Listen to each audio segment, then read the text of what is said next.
Praise the lord. అందరికీ వందనాలు. ఈరోజు దేవుని వాక్యం అనే కార్యక్రమానికి మీకు అందరికీ ఆహ్వానం తెలియచేస్తున్నాను.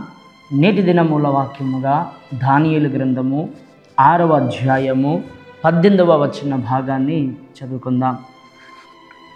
అంతటా రాజు తన నగరునకు వెళ్ళి ఆ రాత్రి అంతా ఉపవాసం ఉండి నాట్య వాయిద్యములను జరగనీయలేదు. అతనికి నిద్ర పట్టక పోయెను.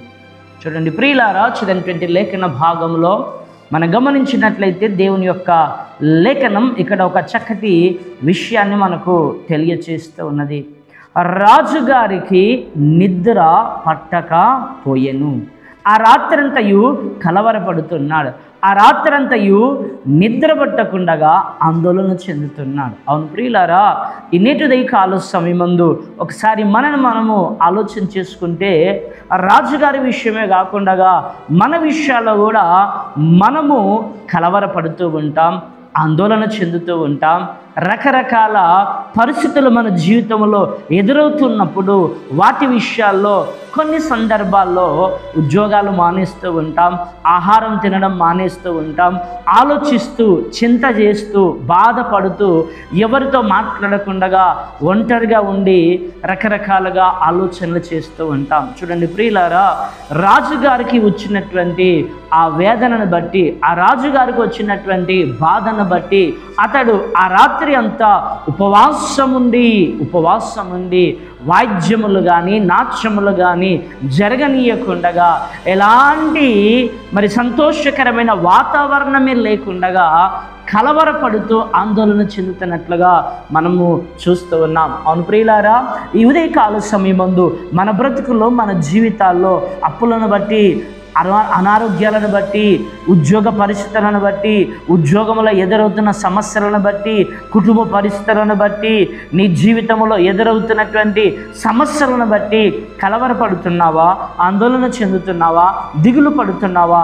దేవుని లేఖనం సెలవిస్తుంది, నువ్వు కలవరపడుట వలన, ఆందోళన చెందుట వలన, చింతించటం వలన, లేక నీవు నిద్రపోకుండా ఆలోచిస్తూ కూర్చుండటం వలన నీ సమస్యకు పరిష్కారము దొరకదు, నీ సమస్యకు జవాబు దొరకదు. చూడండి ప్రియులారా, పరిశుద్ధ గ్రంథంలో మనం గమనిస్తే అపోస్తల కార్యము 9వ అధ్యాయములో ఆదిమ సంఘము కలవరపడుతూ ఉన్నది, ఆందోళన చెందుతూ ఉన్నది. అయ్యో, మేము స్వార్థ ప్రకటించాలని, పునరుద్ధరణ క్రీస్తును మేము చాటించాలని, సర్వలోకమునకు తెలియచేయాలని మేము ఆశపడి స్వార్థ ప్రకటించుచూ ఉండగా, శత్రువైనటువంటి వాడు సాతానుడు సౌలనమైనటువంటి పౌలును పురిగొల్పినటువంటి వాడై ఆ సౌలు ద్వారా ఆదిమ సంఘానికి హింసలు కలగజేస్తున్నాడు. ఆదిమ సంఘంలో ఉన్నటువంటి విశ్వాసులను, సేవకులను దాడి చేస్తున్నాడు, రకరకాలుగా హానికరంగా చేస్తూ ఉన్నాడు, గర్భిణీ స్త్రీలను చంపివేస్తూ ఉన్నాడు. గనక కనికరము లేకుండా వారు మా మీద దాడులు చేస్తూ ఉన్నారని ఆదిమ సంఘము ప్రభువా కనికరించుమని ఎంత కలవరపడినా, ఎన్ని ప్రార్థనలు చేసినా, ఎన్ని విధములుగా దేవుని సన్నిధిలో ప్రాధేయపడి అడిగినా ఆ సమయం వచ్చేంత వరకు ఆయన మౌనము దాల్చి ఉన్నాడు. ఒకానొక దినమున ఆ సౌలు అనేటువంటి పౌలు ఆ సౌలుగా ఉన్నటువంటి సమయంలో ప్రయాణము చేస్తూ ఉన్నాడు శిష్యులను చంపివేయడానికి. ఆ సమయంలో కూడా శిష్యులు ఎక్కడి వారక్కడ కలవరపడుతూ ఆందోళన చెందుతూ ఉండగా, దమస్కు ప్రాంతంలో సౌలు అనేటువంటి వ్యక్తిని పౌలుగా మార్చడానికి దేవుడు దర్శించినట్లుగా మనం చూస్తున్నాం. చూడండి ప్రియులారా, మనం ఎన్ని ఆలోచనలు చేసినా, ఎన్ని విధాలుగా మనం బాధపడ్డా, ఉపవాసాలు ఉండా, దేవుడు సమయానికి ప్రత్యక్షమయ్యి ఆ సమయంలో కార్యము చేసే దేవుడు తప్ప తొందరగా ఆయన మనం అడిగిన వెంటనే ఏది కూడా చేయడు. ఎందుకంటే దేవుడు చేసే ప్రతి కార్యక్రమానికి, ప్రతి పనికి దైవ ప్రణాళిక ఉన్నది, దైవ చిత్తము ఉన్నది. చూడండి ప్రియులారా, ఆదిమ సంఘాన్ని ఎందరో హింసిస్తున్నారు, ఎందరో గాయపరుస్తున్నారు, ఎందరో స్వార్థ పరిచర్యకు అడ్డుపడుతూ ఉన్నారు. అయితే మనం గమనించవలసిన విషయం ఏంటంటే, వచ్చిన ప్రతి వారిని దేవుడు దర్శించలేదు. ఎవరిని దర్శిస్తే ఆ సమస్యకు శాశ్వతమైన పరిష్కారం దొరుకుతుందో, ఎవరిని దర్శిస్తే, ఏ సమయంలో దర్శిస్తే, ఏ సమయానికి వారు చేసే ప్రార్థనలకు ప్రతిఫలం ఇస్తే సంపూర్ణమైన విడుదల దొరుకుతుందో అని ఆ సమయము కొరకు దేవుడు కనిపెడుతూ ఉన్నాడు. ఆ సమయంలో ఆయన ప్రయాణం చేస్తున్నాడు. అప్పుడు దేవుడు ప్రత్యక్షమయ్యాడు. అంతవరకు దేవుడు ఏం చేస్తున్నాడు?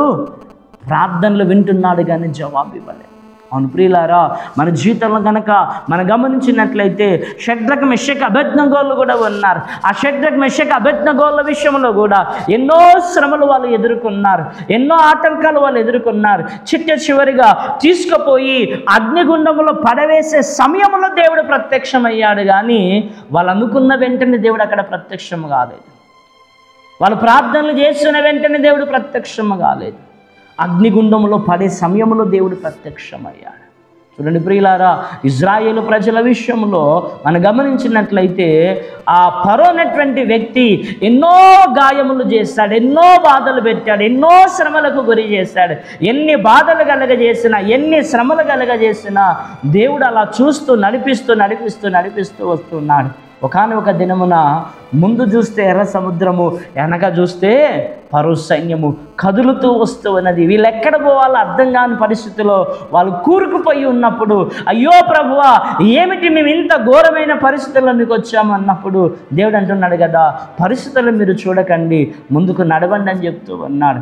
పరిస్థితులను చూసి వారు ఆగిపోవాలని అనుకున్నప్పుడు దేవుడు ప్రత్యక్షమయ్యి, దేవుడు కల్పించుకొని వారి పక్షముగా నిలవబడి ఎర్ర సముద్రమును 2 పాయలుగా చేసి వారి పక్షముగా దేవుడు నిలబడినట్లుగా లేఖనాల్లో మనం చూస్తున్నాం. అవును ప్రియులారా, ఈ నేటి యొక్క ఉదయకాల సమయమందు మన జీవితాల్లో, మన బ్రతుకులో మనం ఆలోచించడం వలన ఎర్ర సముద్రం 2 పాయలుగా కాదు, మనం ఆలోచించటం వలన అగ్ని బలము చల్లారదు.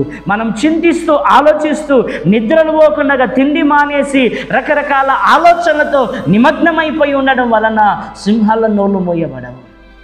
మనం చేసే ప్రార్థన మనం చేస్తూ దేవుని కృప కొరకు మనం కనిపెట్టుకొని ఎదురు చూస్తూ ఉన్నప్పుడు ఆయన సమయానికి వస్తాడు, సమయానికి ప్రత్యక్షమవుతాడు. సమయానికి వచ్చి సమయానికి ప్రత్యక్షమయ్యి దేవుడు మన జీవితంలో ఉన్న కలవరములను శాశ్వతముగా కంటికి కనిపించకుండా ఆయన ఏం చేస్తాడు?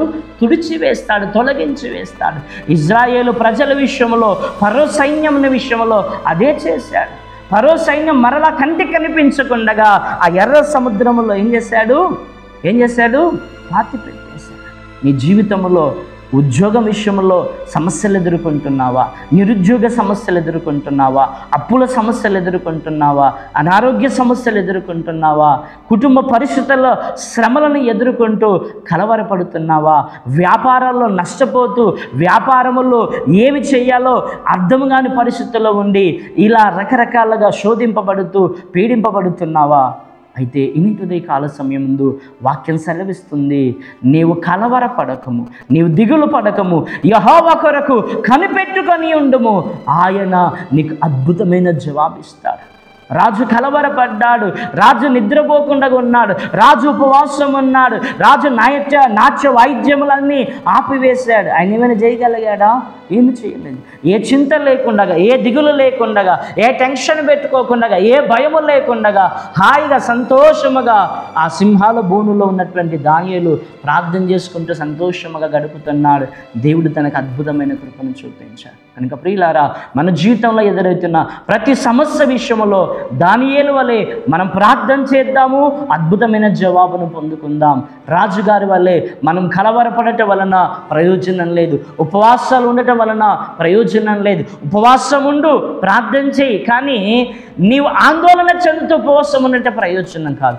దేవుడు ఎప్పుడు ఏ విధముగా నీకు జవాబు ఇవ్వాలో, దేవుడు ఎప్పుడు ఏ సమయంలో నువ్వు అనుకున్నది నీకు ఇవ్వాలో ఆ సమయం ఇస్తాడు. కానీ నువ్వు నాకు ఇప్పుడు కావాలి ప్రభువా, నాకు ఇప్పుడే నాకు సాయం చేయండి అంటే ఆ సమయానికి ఆయన చేయడు. ఆ సమయం వచ్చినప్పుడు నువ్వు అడిగితే ఇచ్చేది శాశ్వతమైన పరిష్కారం కాదు. దేవుని సమయం వచ్చినప్పుడు దేవుడు కల్పించుకొని ఆ సమస్యకు పరిష్కారం చేస్తే శాశ్వతమైన పరిష్కారం దొరుకుతుంది. కనుక శాశ్వతమైన పరిష్కారము నీ జీవితంలో, నీ బ్రతుకుల్లో, నీ కుటుంబం విషయంలో, నీ సేవ పరిచర్య విషయంలో, నీ సంఘ విషయంలో, నీ కుటుంబ విషయం, నీ పిల్లల విషయంలో, ఉద్యోగ విషయంలో, వ్యాపార విషయంలో, అన్ని విషయాల్లో నీకు శాశ్వతమైన పరిష్కారమును చూపించి శాంతి సమాధానం దయచేసి నీ బ్రతుకులో, నీ జీవితంలో ఉన్న ప్రతి కలవరముల నుంచి నీ తీసివేసి గొప్ప సమాధానం దేవుడు నీకు దయచేయునుగాక. ఆమేన్. ప్రార్థన చేసుకో. పరిశుద్ధుల నీకు వందనాలు, స్తోత్రం. దానియేలు వలె నిమ్మలమైన మనస్సును దయచేయమని, నీ రక్షణ కొరకు ఎదురు చూచే మనస్సు, కనిపెట్టుకునేటువంటి మనస్సును మాకు దయచేయమని, ఈ వర్తమానం మాకు ఆశీర్వాదంగా మార్చమని యేసు నామమున వేడుకుంటున్నాం తండ్రి. ఆమేన్.